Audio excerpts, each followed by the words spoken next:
Hey kids, greetings. It is your pals Jason and Keith back again for another edition of This Show is a Joke. It's a JK. There's your pal Keith in the upper left-hand corner. I am in your lower right-hand corner enjoying this wonderful Belgian beer called Golden Carolus Imperial Blonde Cuvée Van de Keyser.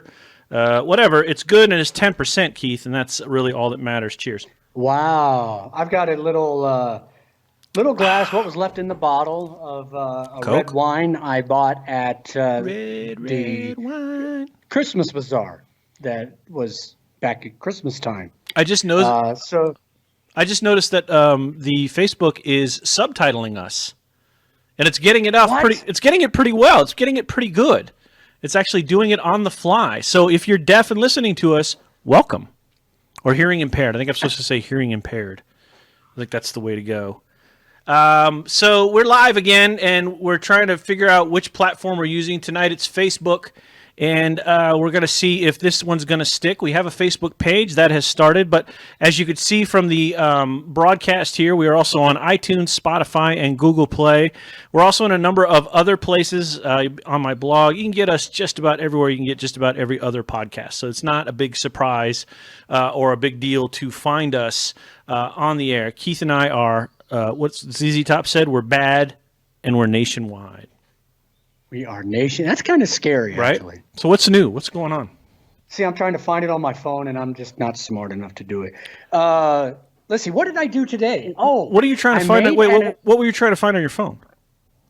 The video. Our video. Oh, okay. Our live broadcast. That's because Dell fucked up your computer, and now you can't watch it on your own computer, like I am. No, I'm trying to do it on my phone. It's right here. It's big, like this. Oh. It's 55 inches right above my head. It's gigantic. No, I found it because now I'm hearing what I said about 5 seconds ago. Well, you need to mute that, or it's going to recycle over and over again. It's going to mess up the broadcast. That's not good. And our one viewer is going to be mad that they are here. One viewer, cheers to you for joining us, by the way. Thank you. Yes. All right, regale us on what you did today. I want to hear it. So first of all, apparently there's a worldwide honey bun shortage.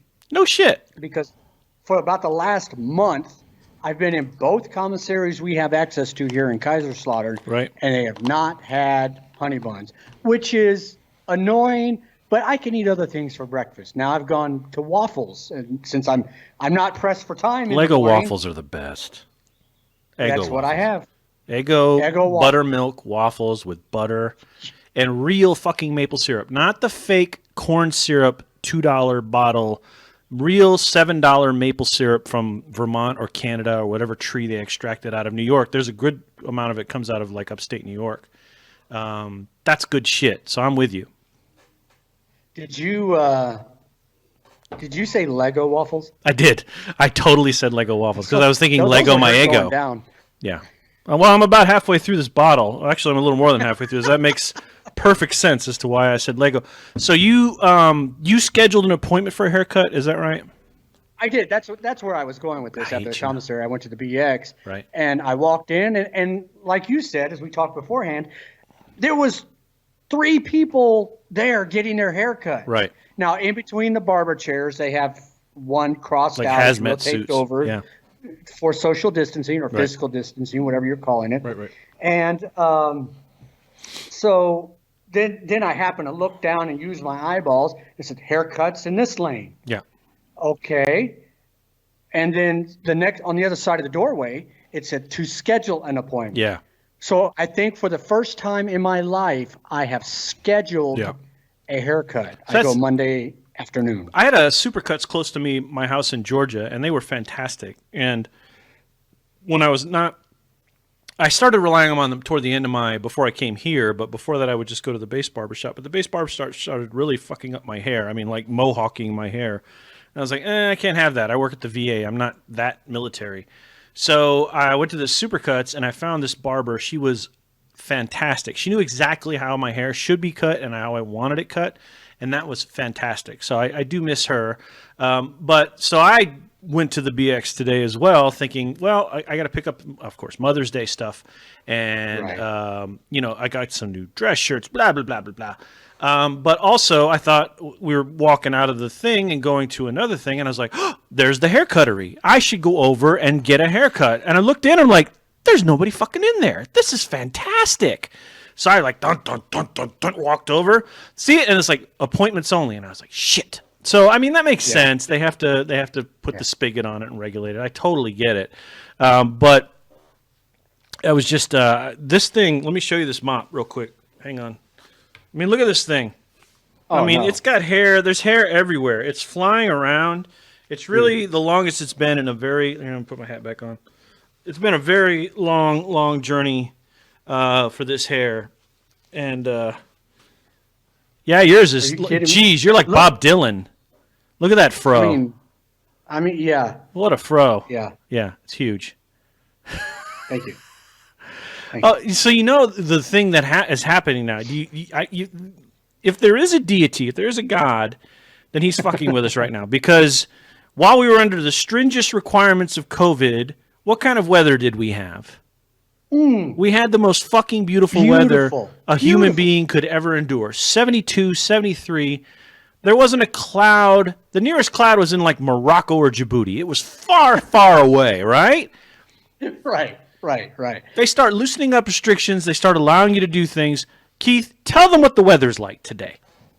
Today, it was the temperature wasn't too bad. It was low 60s, but it's been cloudy and rainy since about 10 o'clock last night. That is correct. Now, that's a great segue because on Thursday afternoon, it was absolutely gorgeous. Right. And you and I got out in it. We did. And so we're going to talk about that later, though. I want to save that before we get to your bracket because that is some funny shit. So we'll definitely get into that. But I want that to be the second best thing we do aside from whatever this mystery bracket you have is. So the thing I saw today was I saw Dana White on TV, and I had no idea. You know who Dana White is, right? Yeah. President of UFC. And if you're listening or watching, he's the president of UFC. He's very bald and he's very angry but he's smart and he makes a lot of money, so I much respect to him, very much so. He looks like the Kingpin from Spider-Man. He does. He looks like just a midget Kingpin. He's just like they took a shrink ray and went mini Kingpin, right? It's the mini me of Kingpin. That's it. He's the mini me of Kingpin. There it is. So anyway, he was on today talking about the UFC returning, right?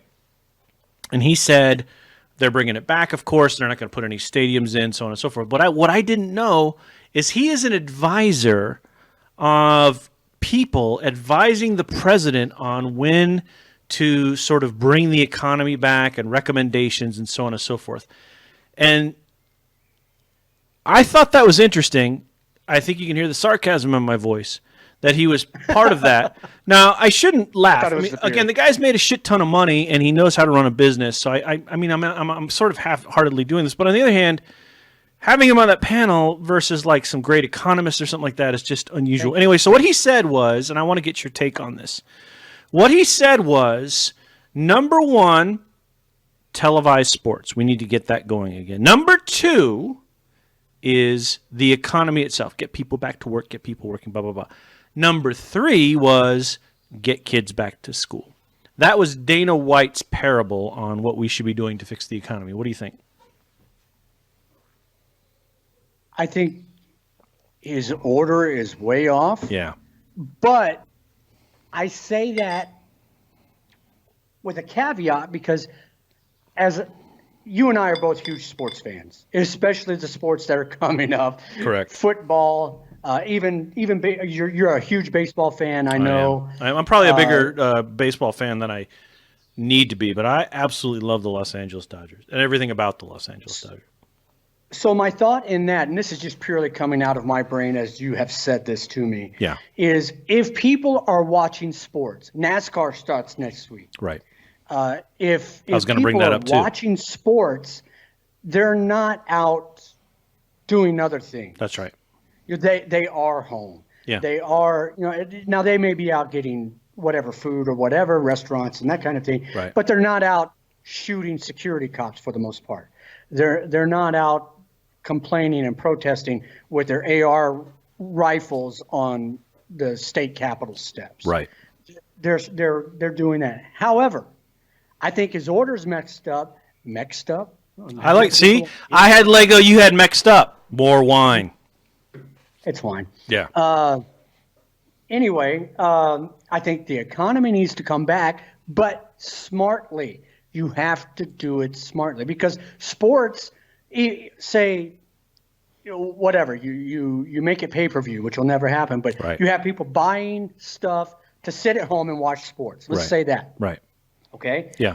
That does not affect the postal worker. That does not affect the car wash owner. Wash owner. What are you, from Michigan? That does not affect the hardware store owner. Right. That kind of thing. Right, right. So you get the economy back first. You get kids back in school, although it's getting to the point now where what's the use? Yeah, it's toward the end of the year. I mean, as long as they're Right. I think a lot of schools have given up on the idea of teleteaching, which fortunately my daughter's school has not. Not that my daughter is a great participant in that, but that's another show for another time. But at least there are many schools making an effort to continue to do the Teletubbies, or the teleteaching rather. So I did that on purpose, by the way. I did not mean. I meant to say Teletubbies. So if you laughed, laugh hard. I think very much so that I don't necessarily. I think he just had 1 and 2 out of line. I think the United States has not put a priority on education in a very long time. And there was no way that get the kids back to school was going to be at 1. But, of course, getting people back to work and making sure they don't lose jobs and things like that is very important. And people are starting to, crow about this. There was a protest in Stuttgart today, as you saw from my feed, that says this whole thing is a fake battle of bullshit and you all need to just let us go back to what we were doing. And you know what? Okay, great. Let's do that. Let's have everybody go back to doing what they were doing. And let's just let Darwin take over, right? Let's just let the virus affect who it's going to affect. See, the problem is that it's not necessarily that people will get infected and so on and so forth. It's the capacity of our health system to be able to handle this mess. And those folks, those first responders who have to go pick you up from your house in a paramedic ambulance for $900, or probably more now. It was like $300 when they picked me up in an ambulance when I was 17. Bring you to the hospital, into the ER, and then, I'll just give you, so in the ER, they categorize you from 1 to 5. Basically, if you're a 5, you are the lowest priority. It's like you come in with sniffles. But if you're a 1, I think I might be screwing this up, but it's something like this. There are tiers, right? And if you're a 1, that means your eye is hanging out or your arm might fall off and you have to be treated immediately. Heart attack people, so on and so forth.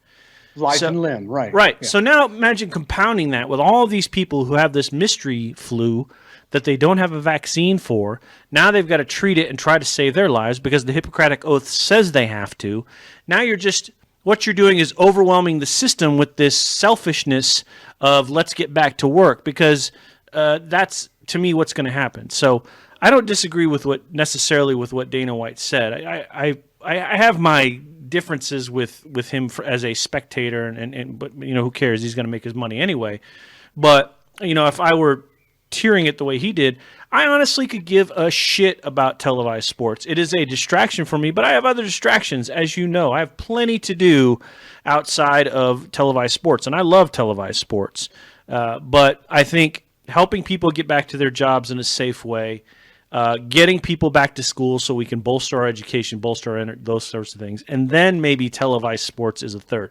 Of course, he has a selfish interest in it. He wants to get his back, but he's coming back next week. I think the Bundesliga is coming back next week too, right? Aren't they? I think their soccer is going to resume in Germany with no people in the stands. I'm pretty sure that's the thing as well. And I think the other leagues are sort of looking at, okay, how can we come back? But the problem with the other American leagues is they have very powerful players' unions, as they should. And if the players' unions are like, hey, fuck that, that, I'm not coming back in the middle of some virus thing, then they won't. I mean, it's just that simple. Right. So yeah, it was an interesting note from him. And again, I don't necessarily think he's wrong. I just think the order of the priority is out of place, right? Or am I off? And half the country has already graduated. Right, right. So you have those that have already graduated, and now they're saying no, everybody get back in school. Well, that's stupid. You can't do that. Right. You mentioned doctors and graduation and education system. That reminded me of, again, something I saw on Facebook. It was a great meme that made me laugh out loud. Mm-hmm. Somebody being an asshole racist said, remember the time, what happened? Remember when we could pronounce doctors' names? Mm-hmm. What happened? And the answer was perfect. It said, the American education system. I mean, when the American education system has let us down and nobody wants to be a doctor. No. Not many people want to be a doctor. Right. Kids. Right. So anyway, it's important. So moving on. Education matters. It's shown that it matters in other countries. It's shown that it matters in terms of how you bolster a nation and how smart your populace is and how they can do things for the populace in and of itself. We're in a very strange, difficult, odd, weird time right now, and I think that's all I'll say about that. Do you know, my dear friend Keith, that they are using, and I'm just looking at my notes here, robo-dogs in Singapore to police social distancing? Now, have you seen any of the videos online of the fucking Terminator robots that I think it's Boston Robotics or Boston Machines or something like that is building? Have you seen any of those? No. Okay, so they're ultra scary because I have to look it up. I'll look it up later. But the Boston Robotics has built these machines that could simulate like running four-legged animals, and I mean they're pretty amazing. They've simulated a human. Oh, those, yes, I've seen those. Yeah. So now, I'm pretty sure these are their creations. These robo-dogs are in Singapore, in all the crowded areas. Singapore is pretty populated anyway. Policing the social distancing, apparently saying something like, don't forget to keep your 2 meters of distance and yada, yada, yada. But I was just thinking, we're at a point in our lives right now, you're almost as old as I am as old as I am, where robo-dogs are policing our society. Yeah, it's weird. Nothing? And you think people have a problem wearing a mask. Oh, my God. Imagine somebody trying to take an order from a robo-dog. Just taking a Louisville Slugger from a robot to a robot. Fuck you! Die, you piece of shit robot. This is interesting. So in Virginia, Keith, a man who is waiting to cash his $1,000 lottery ticket, which by all estimations, when state and federal rob you of taxes, is somewhere around $610, $612. Right. Won again. He won $178,000. That bastard. Why does that never happen to us? Man, Oklahoma had the power. Did they have a lottery? And I did not play twice a week. Right. I did not play twice a week, every week. Mm-hmm. But I played now and again, and especially when it got big. Mm-hmm. And there were a couple of times when I won $2, right, $4, $12. I think is the highest I've ever won.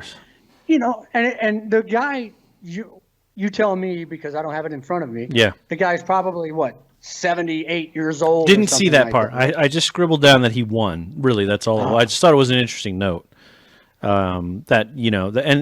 was, I think when I was young, I was probably 9 or 10 when the California lottery started up, and people would get pissed off because the initial first wave of people who won the lottery were all immigrants who didn't speak the language, literally. Like there may have been 1 or 2 people who were like, "Oh, I'm so excited," but the rest of the people they had on, because they had a show, right? And each week they'd have a show, and it's like, "Here is so and so," and he'd go, "I don't speak the language. I'm not going to talk right now." But then someone else would come on the next week, and they'd be like, I'm happy. So a lot of people were pissed off about that. But then what happened was, they kept playing the lottery, and I'm not sure if California's lottery system was fucked up, but I think we had 2 or 3 repeat winners. So a guy would win like $1 million one week, and he'd be like, "Hey!" And then 6 months later, you'd see him back later. He won like $6 million, and he'd be like, "Hey!" And still didn't speak a lick of English, and that really pissed people off. So it's one of those dumb luck things, and that's all it is. I mean, it is a game of chance for sure. But he already had $1,000 in the bank. Now he's got $179,000, at least gross, not net, of course, but gross. Right. It's like what the government robbing us of our Rita or whatever that is. You are listening to This Show Is a Joke. I almost said the science fiction show. That's how. That goes back a ways. It does. It's bad memes. You're listening to This Show Is a JK with your pals Keith Pinnell and Jason Tudor. We are happy to have you along. We are recording live on a Saturday night. If you want to listen to this, or if you want to watch us do this, our plan is to do this every Saturday night. We haven't quite triangulated what platform we're going to do this on yet, but right now we're doing it on our Facebook page, which seems like a good place to do it once we build up a following. But we may think about doing it on Twitch or somewhere else just because random people come on. So I was on Twitch last night, and one of the things, I do a couple things on Twitch. One of the things I do is I broadcast live sessions of my flight simulator stuff. This is things you don't know. I'm surprising you with this. So if I'm trying to land the F-14 on a carrier and I do a shitty job, everybody can see it. And then the other thing I do is broadcast my baseball simulations from Out of the Park 21, which is awesome. And if you love baseball, I highly recommend it. I am not paid by them. I just want to let you know that up front. I just love the game. But the other thing I've decided to try to do is offer some writing and illustration and other advice. I hate the word advice, but just whatever that I can do. But I also think I want to tell the story of how I made my comics and the process of doing that, because I think it might help somebody down the road, right? So anyway, so I'm hanging out, and I said, all right, I'll give myself 90 minutes, right? So I kind of started out and said, hey, I'm here if you want to, ask writing questions. And actually, I got one kid who came on, and he told me the plot of his whatever he was working on. It was fantastic, and he's working on this sort of cyborg thing, and he's telling me all these things he's doing to humanize it. I'm like, this is great. You should really write the shit out of this and submit it and go get money for it. And he agreed. He was very smart. So he leaves. The next person that comes on is a guy from the Ukraine. He says, how often are you going to be here? I really like what you're doing. I want to come back. I said, I haven't decided yet, but probably once or twice a week. So what I've decided on is like Thursdays at 10 or something like that. So I told him that, and that was it. The third person comes on and goes, show me your feet. And I went, what? I'm sorry. What? He said, show me your feet. So I said, your lower appendages. Yeah. He said, show me your feet. And I get that there are people into feet. More power to you. Get your freak on. I support your kink. We all have our different kink. But he's like, show me your feet. And I said, no, I'm not going to do that. That's not what I'm here for. And then about 2 minutes later, he called me the N-word. So there's nothing in whatever you are putting on there to say Jason Tudor or help with writing or whatever you're calling it. It does. So what I do is about every 5 or 6 minutes, I have something copy and pasted in a notepad that says, this is my purpose here tonight. And I copy it, and then I paste that into the chat, and I say, here's what I am doing. And this guy came on. Anywhere that you're copying and pasting, does it say feet? No, and my feet are sexy. I have size 13 feet, which are appealing to many people for some reason. And but I did not say that. What I said was, hi, I'm here to help with, if you want to talk about writing, illustration, making comic books, podcasting, or whatever, I'm your dude for the next 90 minutes. And again, I had a couple by the way, I'll show you my feet. No, I did not say that. It did not say that. It did not say Jason will show you his feet. It said I'll talk about writing, illustration, and a couple of other things. But that's it, right? So not writing about feet, illustrating negative. About feet. Nothing about my head, shoulders, knees, and toes. Nothing about any of that shit. It just said writing, illustration.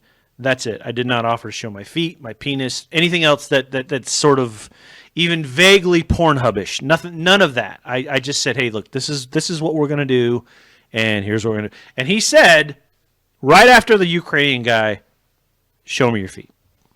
Was that how he didn't care about writing? He didn't care about a story. No. He said, hi, show me your feet. That's it. Show me your feet. And then when I said, no, we're not doing that, I'm focusing on writing, this, that, and the other thing, he said the N-word, which I would never say out loud, everybody knows what the N-word is, so I'm not going to repeat it. And Admittedly, he used the A version, the one with the A on the end versus the ER. So that's something, but he did call me the N-word, and I thought that was funny. But no, I didn't offer to show my feet to him at any time. Darren's here. Say hi to Darren. This was all typed, right? Yeah. Darren, we're talking about feet. Right, we're talking about my feet specifically, Darren, since you're here. Somebody wanted to see my feet last night in a chat I was having about writing, and I didn't do that because I didn't offer that. And you should have just had him on. Keith is well. There you go. How much would you pay for that? Well, see, so I got counseled on that, believe it or not, like I was a young airman. I got counseled on that shit, right? I said, I put it on my Facebook last night. I said, hey, what did I say? I said, just finished a stream on Twitch. Someone asked me to see my feet. I said no. He called me the N-word. And my friend Marie Ann from Canada, who I really like a lot, she's very smart. Go Canada. Yeah, claim Canada. She said, why didn't you just get him to make a donation to see your feet? And I was like, fuck, that's a good idea. Because I'll take your money. You know, if there's the right amount of money. I mean, so let me ask you this, since we're here. Maybe Darren can, and you can both weigh on this. What's the right amount of money to show my feet on Twitch? I'm not a feet person. I'm the wrong dude to ask for that. There's got to be a price, but though. I'll tell you what, I haven't had a date in so long. I would show a lot for a donation. What's Darren going to say? Darren, how much money should I have asked for to show my feet on Twitch? We're going to wait for him to respond. And then we should get on with our golf story because that is fucking hilarious. Are you looking at your phone? Is PJ on? Why isn't PJ here? What is he doing specifically that he can't? Because I'm sure it's Saturday night in San Antonio, and he's probably at a bar. Okay, so actually, it's not Saturday night in San Antonio. So Darren just hit the chat. He said the exact amount that I was thinking. What is the? Do you see it? No, I can't see it. Okay, so it's $20. He said $20 is the right amount. You are, for some reason, you're dropping. My wife must be streaming something on Netflix because you're squeezing up sometimes. He says $20, and that was the amount I was thinking was $20 to show my feet. So since he said 20, I'm going to go 25 next time somebody asks me because I think my feet are worth 25. Well, and the fact that that term when he got mad, there's nothing about your name that I don't know. That's not the kind that's not the kind of person you want a donation from. Money is green money, so I'll take that. If he wants to see my feet, I'll do one of these deals right here where I'll just I'll foist them up and I'll put them right there on the screen. But I mean, it's a matter of.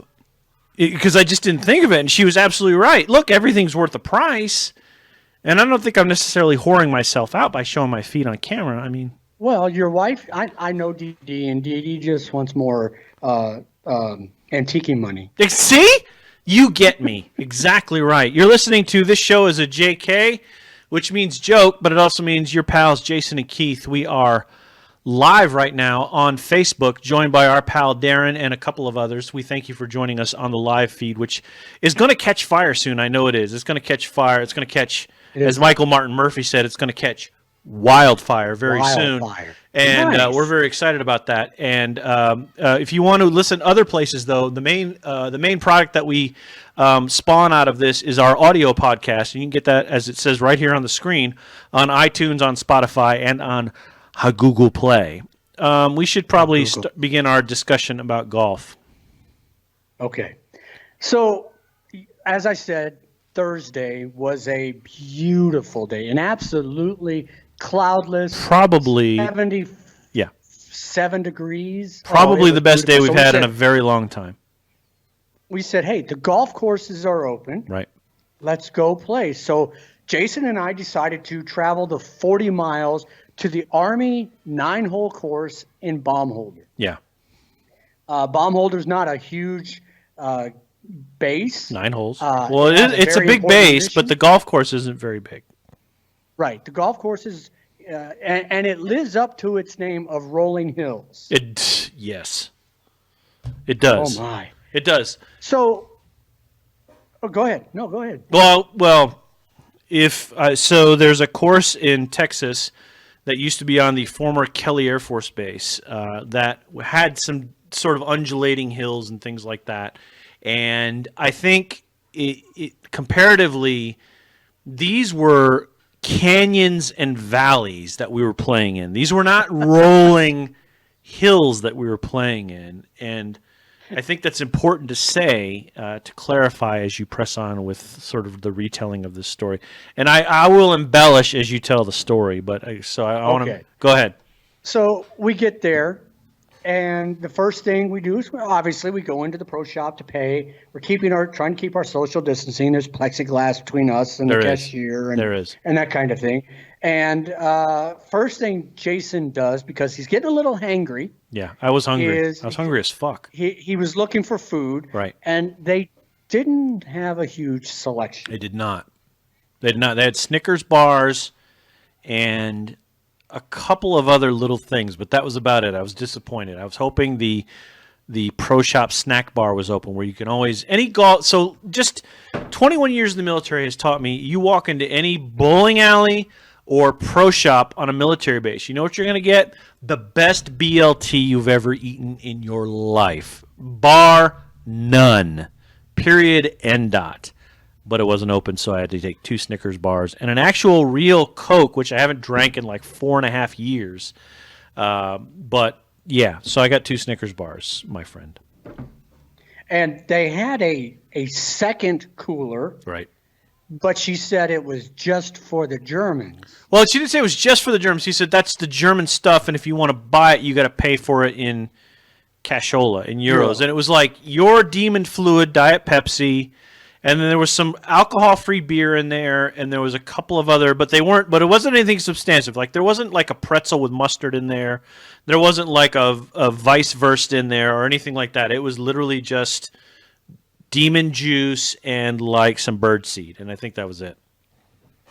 I think you mean Nectar of the Gods, but you're saying it funny, so there. It's my accent. So it's right.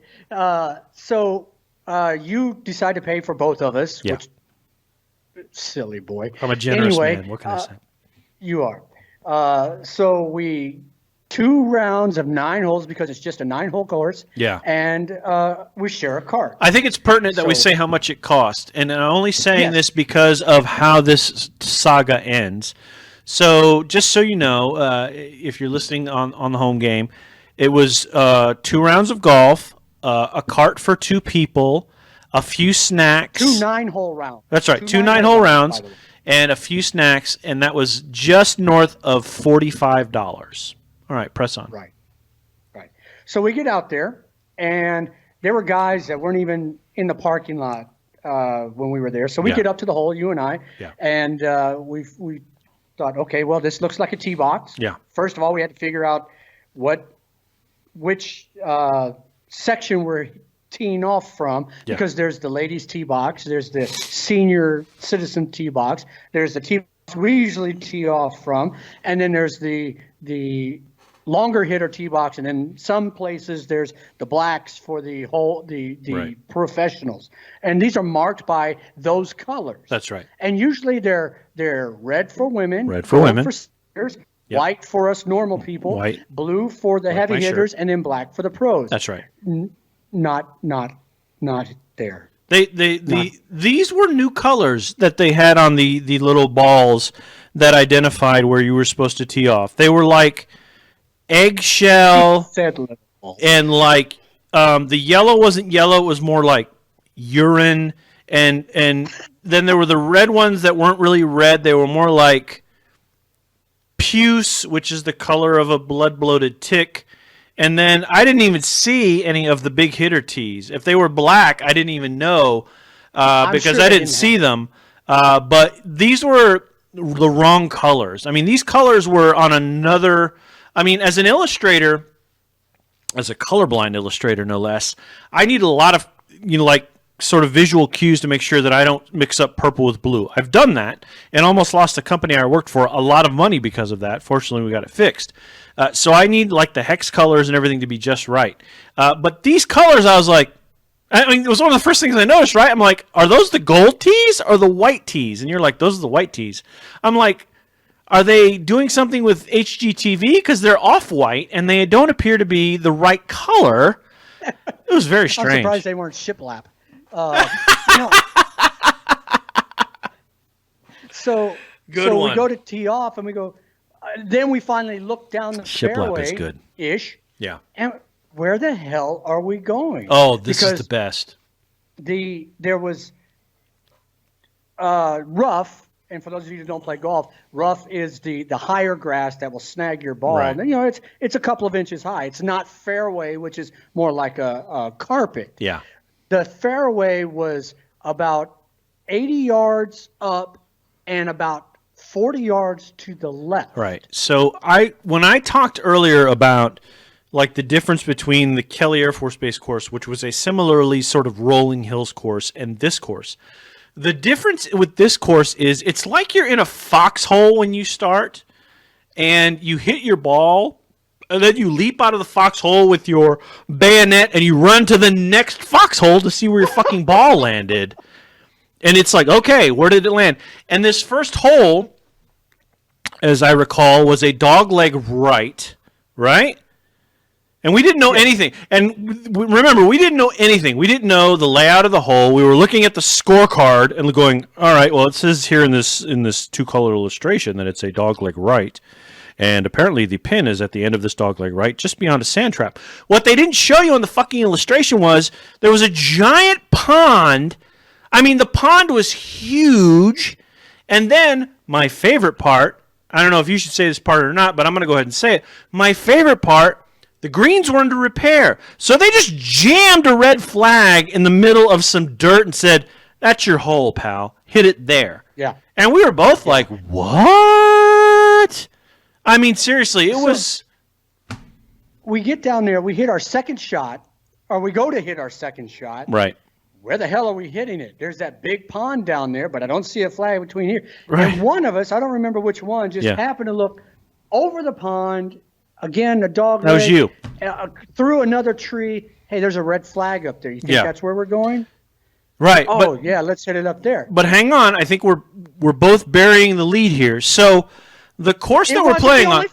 Right. So the course that we're playing on, first of all, is a mutual use course, and the MWR folks who run it do a great job. It's what we're talking about right now is the fact that we never played it and we're unfamiliar with it, and this is our encounter with it. But that said, there were some other challenges. But so the lead Keith is burying is. Yes, there was a red flag jammed in the middle of the fairway that said, hit your fucking ball there. But there were like two other flags on the course, one for the Frisbee golfers that went out there, and another one for the kickball or whatever that is, the kickball golfers. Foot golf.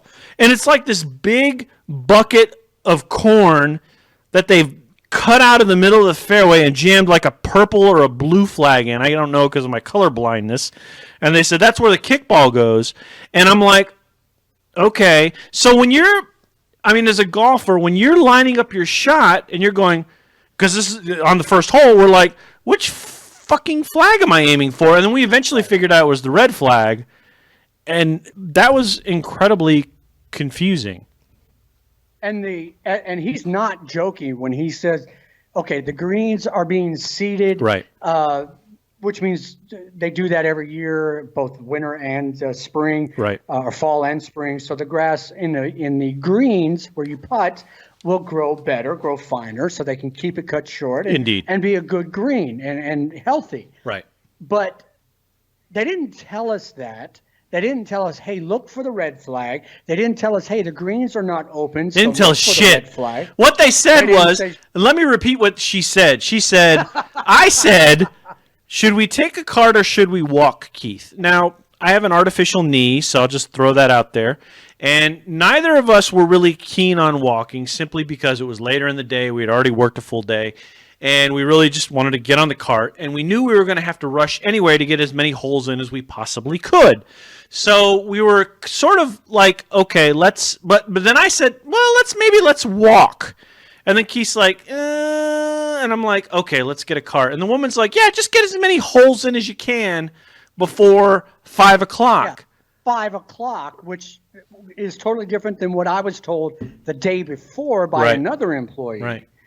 So anyway, so we finally get up to where we're both kind of chipping at this flag, and I'm expecting, because I've been at courses where the greens have been under repair, been seeded, right. But what they do normally is cut basically a new green, cut it down so that so you can putt. Yeah. Oh no!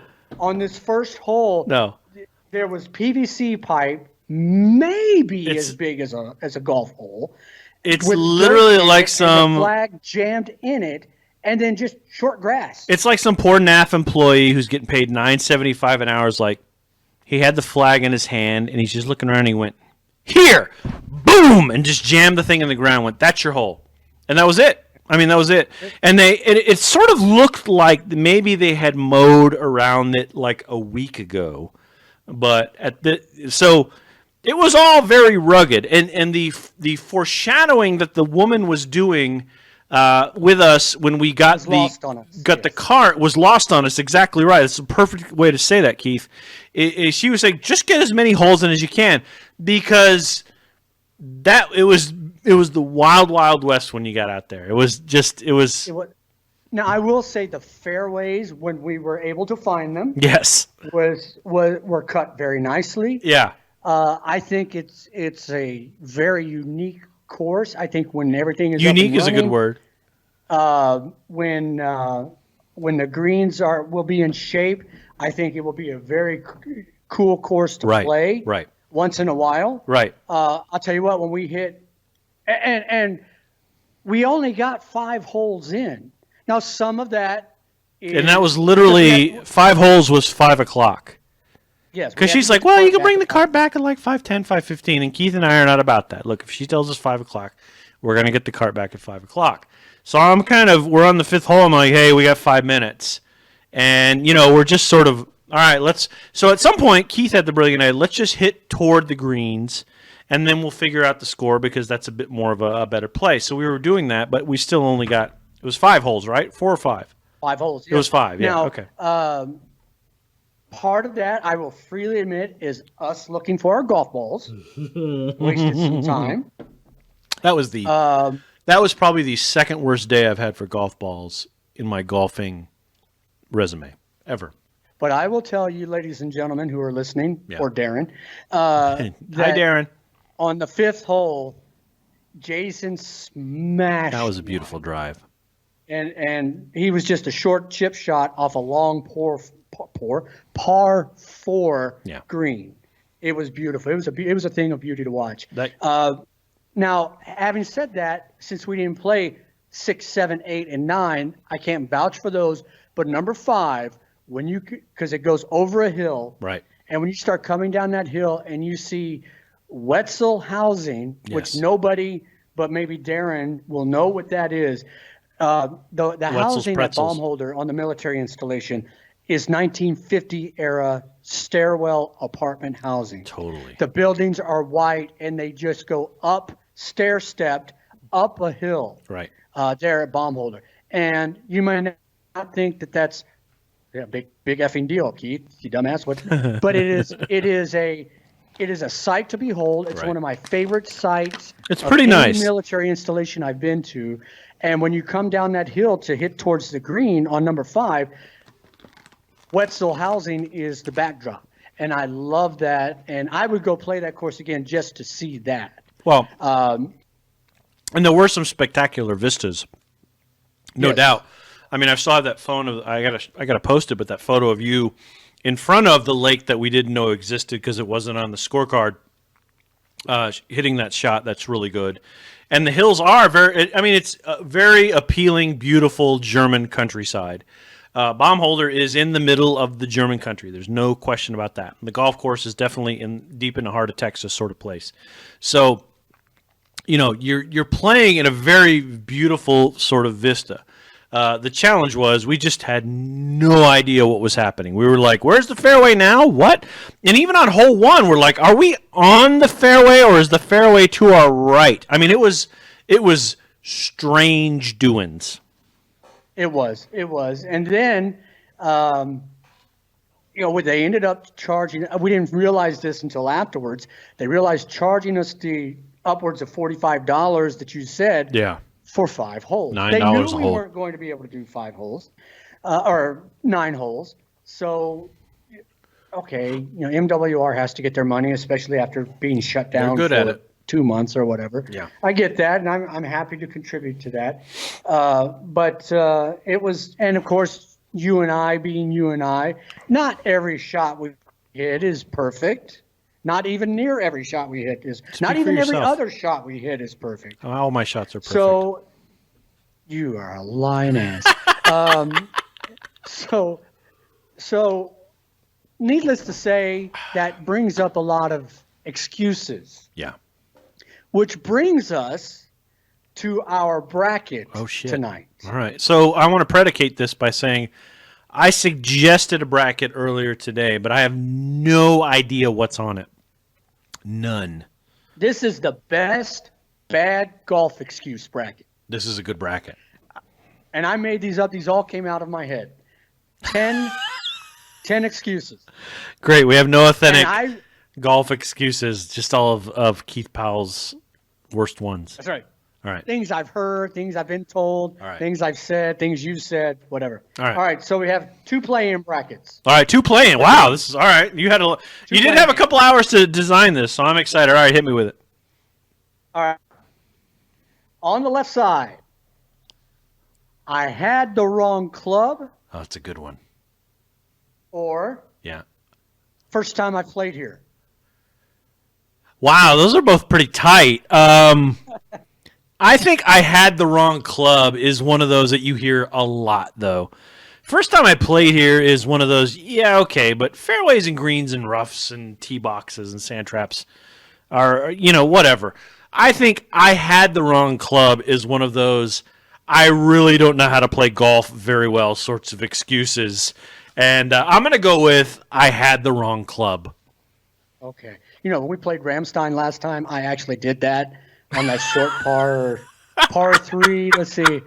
1, 2. I think it was hole number 5, I think, that goes back towards the road. Yeah, it is. It's 5 or 6, yeah. 6. I've hit a ball onto that road the first time we played. Yeah. I used the wrong club on that hole. Anyway, okay. So the other play-in bracket is somebody moved in my backswing or coughed in my backswing. Yeah. Or talked in my backswing. Yeah. And the maintenance at this course just sucks.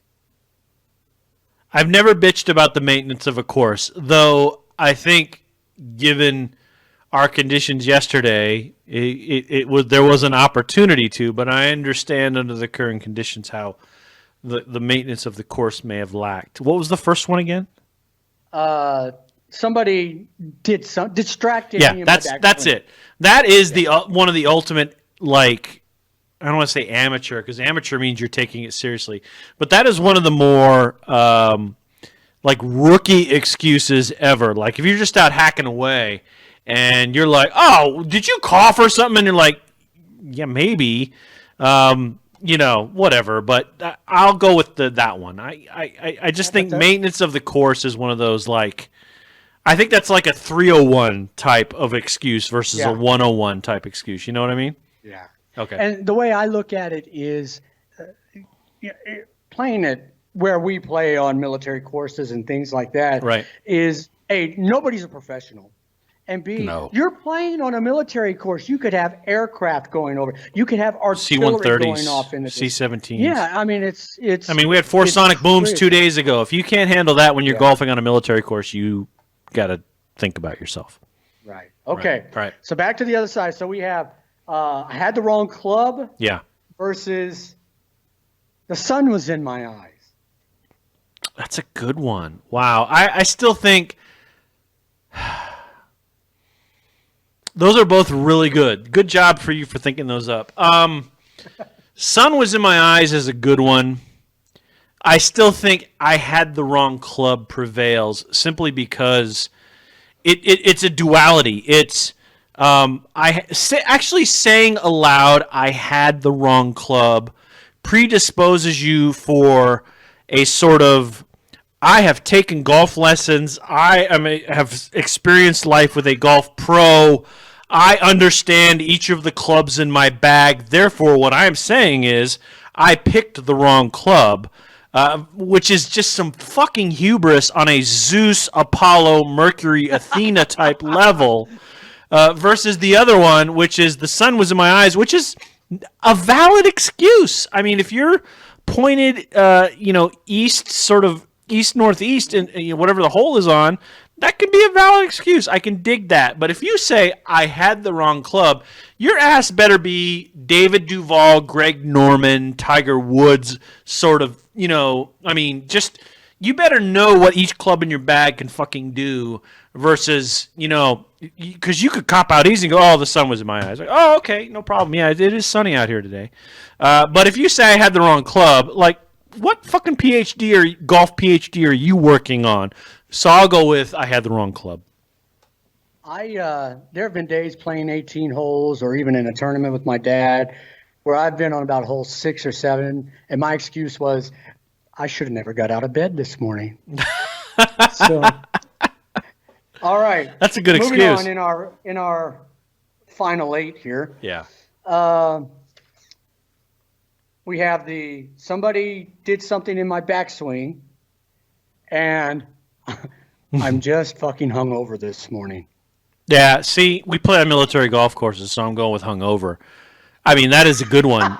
I mean, look, I've played in enough best ball tournaments to know you can get really shit-faced, even when you're playing.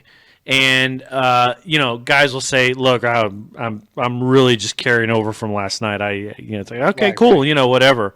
So I'm going with that one because again, I think you're okay with being proud of being. Look, I'm kind of hungover. Like, oh, okay, cool. It's the best ball. Don't sweat it. We got it. We got it. I played in a tournament, and I will not say names. At Fort Sill, those. Unit best ball tournaments, blah blah blah. Those are the best. The CG Scramble. Right. That's how I got my friend Les Benito interested in golf. I'll tell that story when you're done. The guy bent over to put the tee in the ground, stood up and did one of those. Took a knee. Oh no. To put the tee in the ground. Oh no. And stood back up and did another one of those. Oh no. And then hit the ball. So. He had tied one on the night before. I've never seen anybody take a knee to put the tee in the ground. I thought you were going to say he chucked hard. I wasn't sure. No. All right. No, not. I've never seen that. All right. So moving on. Let's see. Where are we? Dude, I'm sore from lifting weights. Okay. And I didn't warm up. That's it. The sore from lifting weight thing is a exceptional excuse. I mean, the dude has to come at you like he's fucking, Mr. Universe. I'm sore from, and you're like, okay, I get it. That's what you do. Veins popping out of the arms, whatever. That's your thing. Got it. But the other one, what was the other one again? Say it again because it's funny. Didn't warm up. That's it.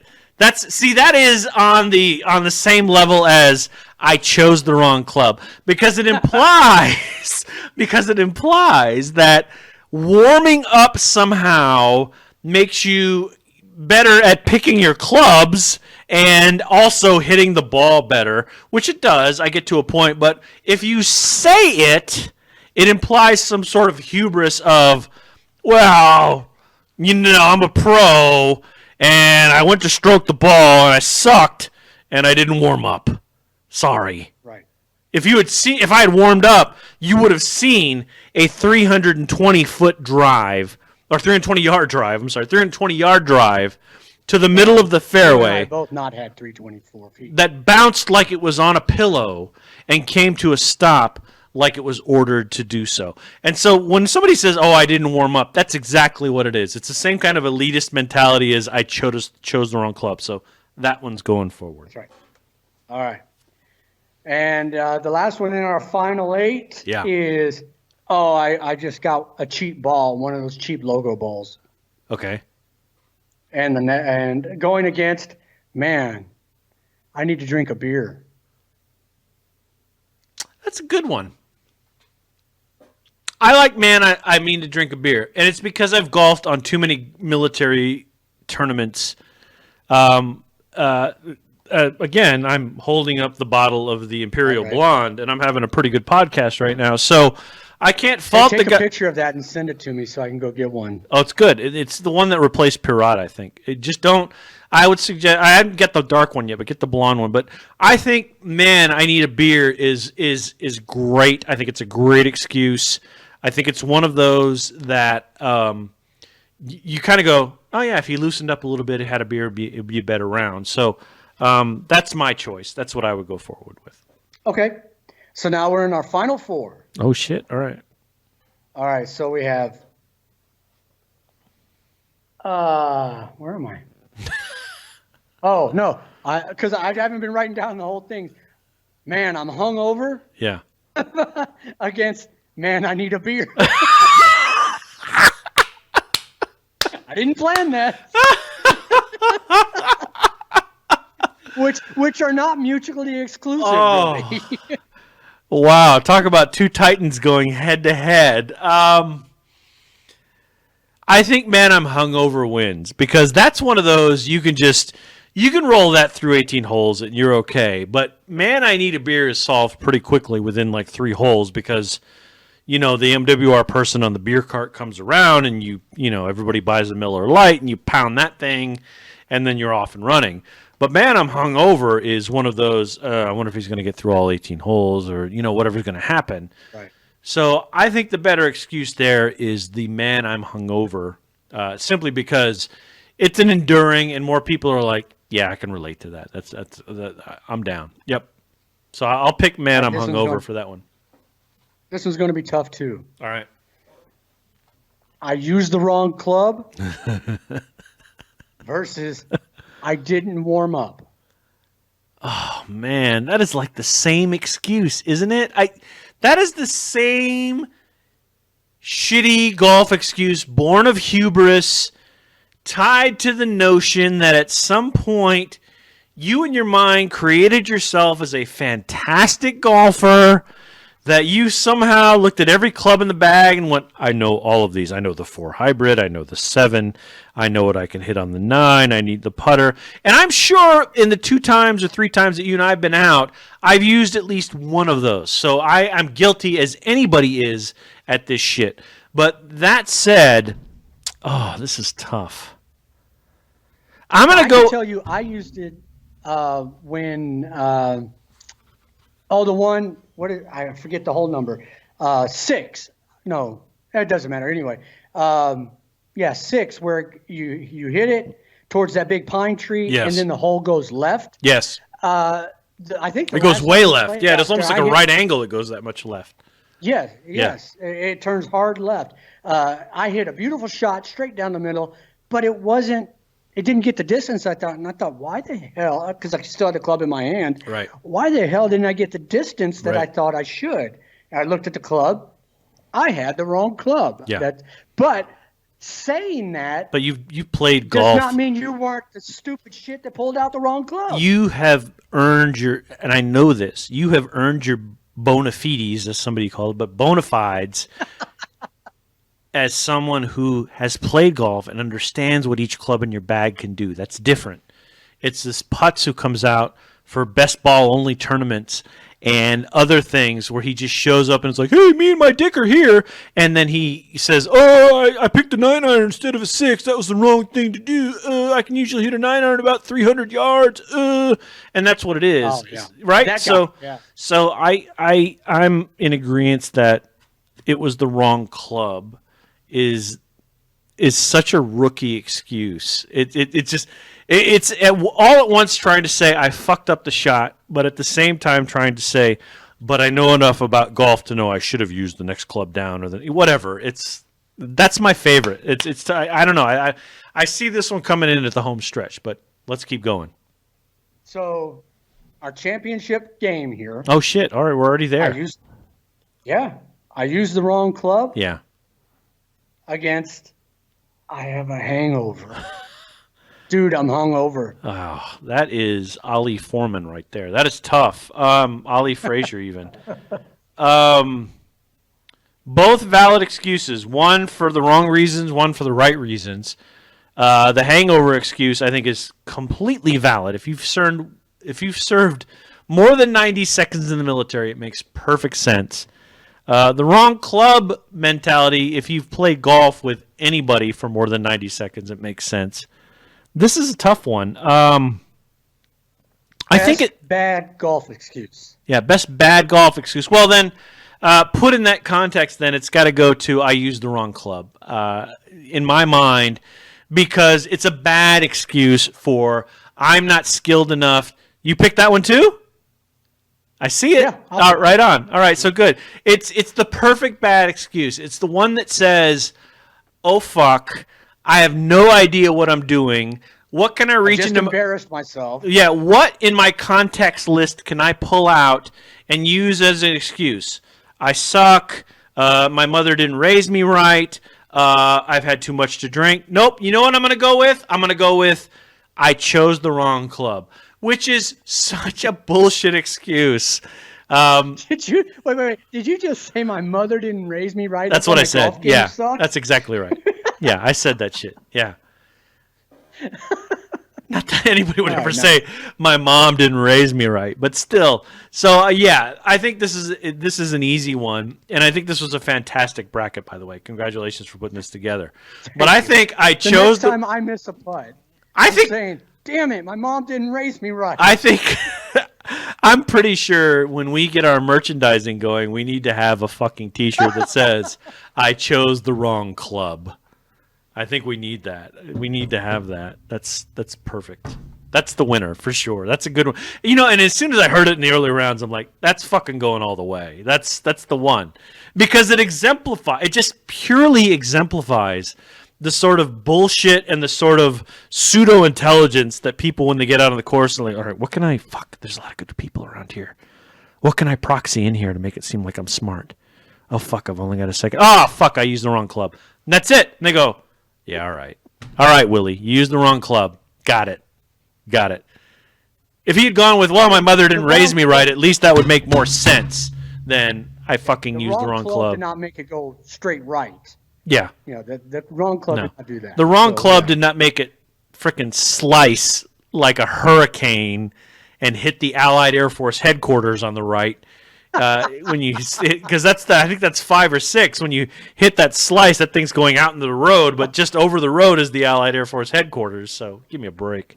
Number 3 at Ramstein, you can break a windshield. Exactly. I mean, you can do that in a couple places. I mean, if I hit a good drive, I think it's on whatever the dogleg left hole is, the one you were talking about with the tree. You 6. Sort of hit it 6. So if I hit hard, I mean, if I hit long on 6, I'm going in that road that's just over that fence. Past the tree. I know I can do it. I usually club down to like a 3 and then try to hit that tree, and I usually end up slicing myself, but I don't say, oh, I chose the wrong club. I say, fuck, I got a bad slice. That's my thing from time to time. But I'm pretty sure I could get it out in that street that goes to Mockenbach or whatever it is, and that would be it. So good bracket. All right, so that's our golf bracket. Did you we have a couple of celebrity passings to talk about. Did you hear about these? Well, I know one. Hit me with the other one. Who was the other one? Which one do you know? I know Little Richard passed. Okay, that's Little Richard was the second one I heard about. Yeah. Wop bop wop bop wop bop loo bop wop bam boom. That one, and then Roy of Siegfried and Roy. That's right. Passed away. You know and that was apparently COVID-19 related. It was. So let's talk about Little Richard first, and the fact that he was. Oh shit! Did I just turn off the power on my other monitor? That's cool. Little Richard. Raise you right. I mean, if you sort of, and I'm a music nut, so forgive me for taking a little bit longer than I should, but if you sort of pin the dots back from, say, Dawkins breaking the chains, you can connect them with Little Richard, a wop baba loo bop, a wop bam boom, because he was doing things that were edgy and out there and in your face and big. He was dressing in I mean, I just read the article on the obituary that said he was dressing in an androgynous way, so he didn't necessarily freak out white people when he played, and so on and so forth. So you can connect the dots from Little Richard to heavy metal without a problem, and I don't think any heavy metal problem would have a problem with that analogy. I think you can connect the dots on a lot of things, and many of the artists. What was interesting, what I read today, was he only made music for of that kind for a very short time, and then he moved on to becoming a minister and doing some things in gospel music, and then he went, I want to get back, and he never really got it back.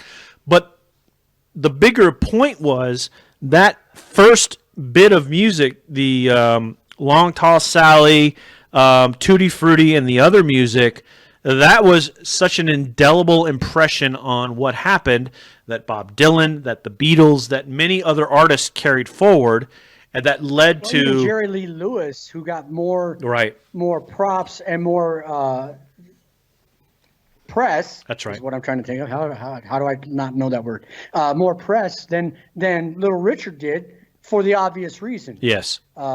Skin color. So yeah, Little Richard was amazing, and his flamboyance, I think, turned a lot of people off during that time. Yeah.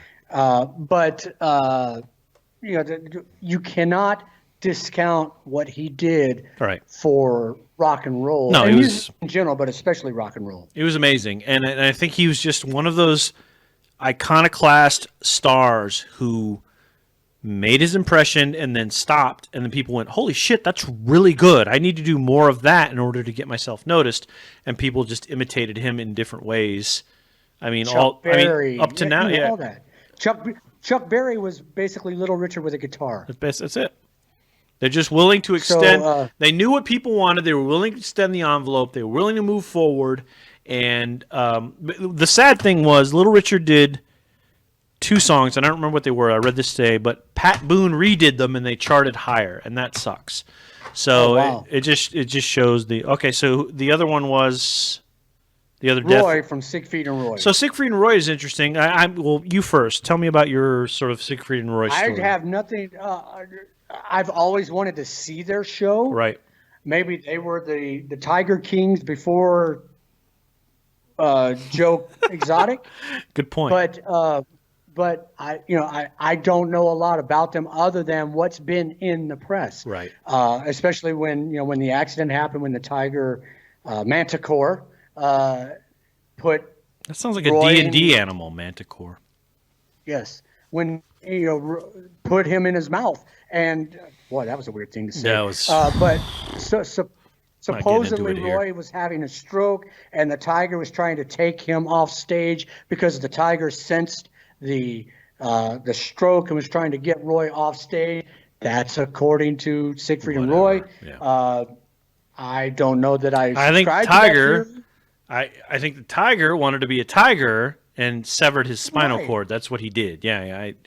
I think the story of Siegfried and Roy is very interesting. It's a very Las Vegas story. My friend Josh Gray, I think, will attest to that.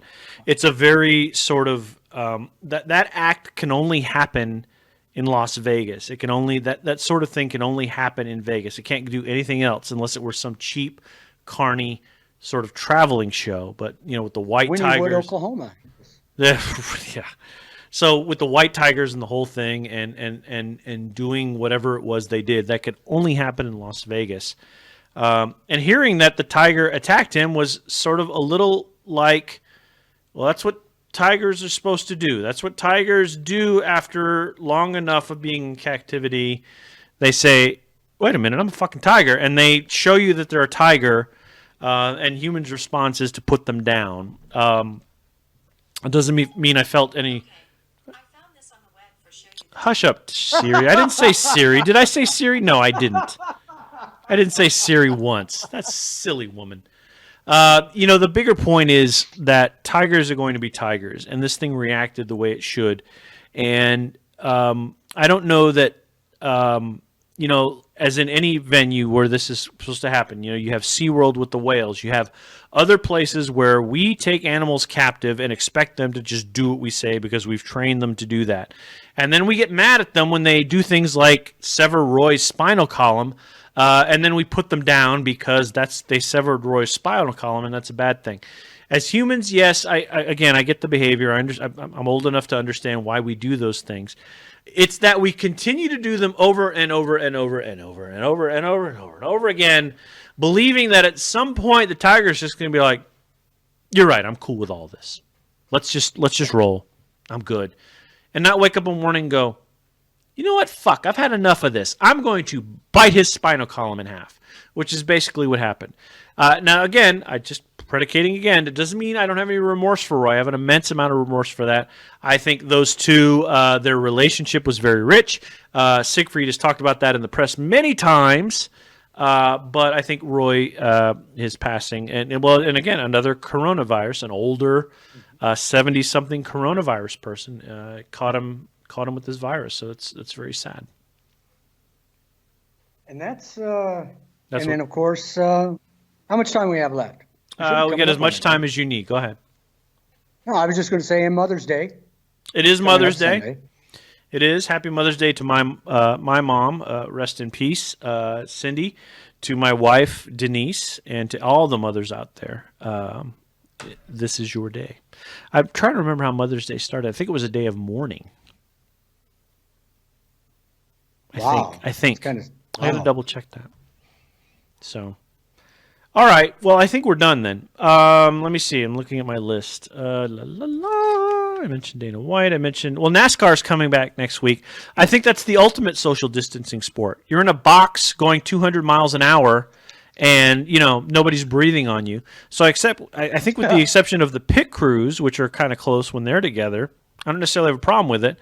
And I know I remember reading somewhere that one of the sports was, or maybe there was something that was only going to allow quarter capacity of people in the stadium, or something like that, which probably means they're going to charge them 4 times the amount to get in.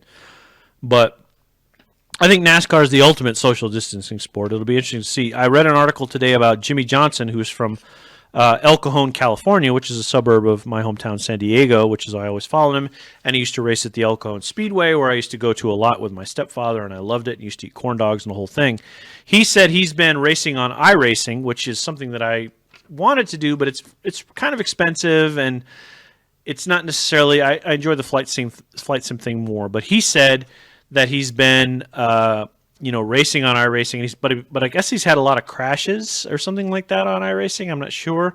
So he's been getting taken to the grill on Twitter rather, for him crashing a lot on iRacing. So it'll be interesting to see when he comes back next week how he races. This is his final season as a NASCAR driver. So it'll be interesting to see kind of how that's all handled with NASCAR. So those are the two big sports: baseball, basketball. The simulator. Huh? The simulator is different than a real car. Of course, a real car you can feel, you can, all that. So, right. So, I'm not a big NASCAR fan. Right. But he'll be fine. I remember because I had driven the simulated cars on my computer through Sierra Software and some other things, and then my wife bought me a birthday of driving a NASCAR at Atlanta Motor Speedway. And it's entirely different. You're exactly right. There is as a human being, the things you are feeling, seeing, and going through, driving a car at 160 miles an hour, which I think I got up to 173, are different from those when you are sitting in front of a 32-inch monitor and going 130. It just is. And frankly, I did better driving the 173 mile an hour real car than I did driving the 165 mile an hour fake car, and I enjoyed it more, and I scared the shit out of the person who was with me in the car escorting me because he thought I was going too fast, and I thought, no, we're not going fast enough yet, and I think most people would have agreed with that. So this is my experience, not yours. Exactly. Shut the fuck up. That's it for This Show is a JK. We hope you've enjoyed the folly. If you like us and you want to listen to more, listen on iTunes. You can also listen on Spotify, where our friend John Benuzowitz tunes us in. And you can also find us on Google Play. I don't know the URL for that, but you can find all of that on our main page, which is on Libsyn, Libsyn, liberatedSyndication.com. We have a page there. Or you can go to my personal website, jasontudor.com, and you can pick up all of the subscription and all that shit there if you want to do that. Anything else you want to add, my friend? think it's been a great week and a great time talking to you. I agree. So that's it for this broadcast. If you tuned in to join us, thank you very much. Thank you, Darren. Thank you to whoever else who popped in to see us do this silliness and explain why golfing at Bomb Holder was a challenge. We will join you next Tuesday with a new show. Have a great night, and we will talk to you soon. Bye. Bye.